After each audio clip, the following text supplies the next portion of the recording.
Eto muna, latest mula sa Mandaluyong. Punta natin lakay ang follow-up report sa sunog dyan sa may barangay Addition Hill sa Mandaluyong City, RH52. Edniel Parosa, Edniel. Lakay at Sister L, magtatatlong oras na pero hindi pa rin tuloy na pula itong sunog sa barangay Addition Hill sa Mandaluyong City. Contrary o salungat doon sa unang report na sa barangay San Jose ito nagsimula, dito pala yan sa Block 63 sa lungsod do sa barangay Addition Hill sa lungsod ng Mandaluyong. Atakain ko lang saglit si Barangay Chairman Carlito Sernal, unang barangay nitong Addition Hill. Sir, kumusta na yung ating mga residente rito? Well, so far, medyo konti na po yung sunog at medyo marami-rami dino dahil puro mga dikit-dikit yung bahay at puro light material. Oh, sir, ano ba to? Under control na raw yung status? So far, under control na po yung status natin at wala na pong, clearing na lang po tayo. Ang lawak nito, Chairman, gano'ng karaming bahay itong natutok? Palagay ko nasa more or less 100 houses, siguro mga 200 families or more. 200 families. Wala naman tayo sa pinag-uusapan na casualties or missing.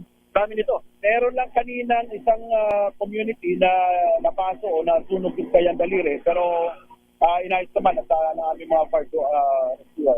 May naabutan ako, Chairman, parang nasugatan sa mga kanina sa lalaki. Ito po yun. Meron pa kanina magtao na. Pero wala naman, sir, missing persons. Wala naman po.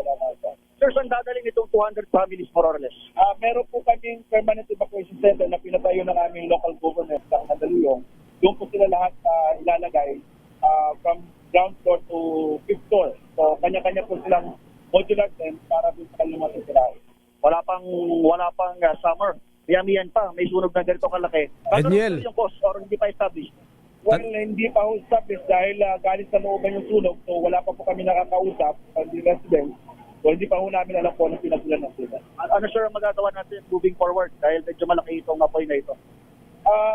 Ang gagawin naman ho dito, i-develop na lang ho sila yung meron silang access ng road para just in case may mga emergency cases, madali yung natin ng fire stars to get sa mga ambulance.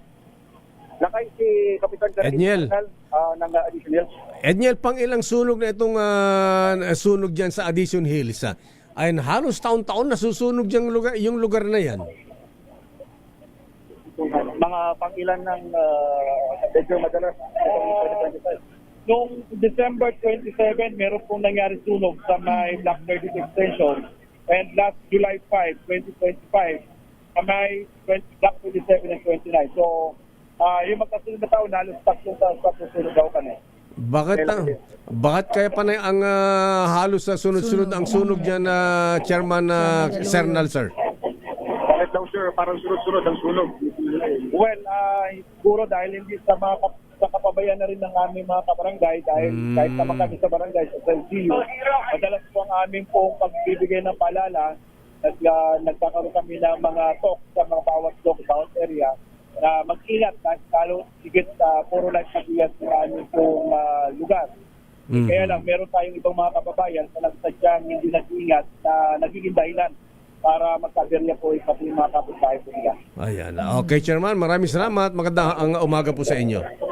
Thank you, Chairman. Nagkaingat kayo. Si Chairman Carlito Sernal Lakay ay umigot sa kanyang mga constituents at sinisipat pa itong kalagayan ng mga biktima. Nagsunod, kausapin natin kanina si Barangay Chairman Joan Batan Lakay doon naman sa Barangay San Jose. Ang kanyang nilinaw nga ay hindi naman sila yung inabot ng sunog o hindi doon nagsimula. Sadyang doon lang pumasok yung mga bombero dahil medyo malapad na kalsada at sa kanila nag-take off yung tubig. Kaya yung lumabas doon sa initial reports ay Barangay San Jose. Ang lungsod ng Mandaluyong. Pero bago natin siya iwan ay wala namang nasugatan, nadamay ng kanyang kababayan. Anong pinapakita ni ng lungsod ng Mandaluyong? Anong pinapakita ng camera mo ginagamot yung paa? Yung paa, nasugatan yata Nabubog lakay yata. Bata ba yan?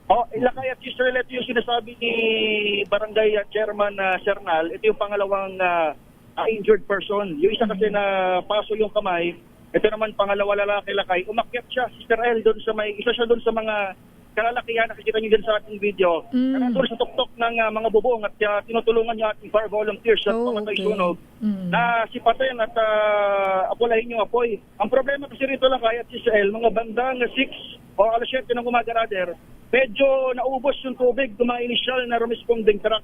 Kaya kahit hindi na lumawak yung apoy, nagdeklara pa rin sila ng third alarm at nagtulong-tulong na lang itong mga residente ng Balde-Balde para mapula o mapabilis yung pagkapula rito.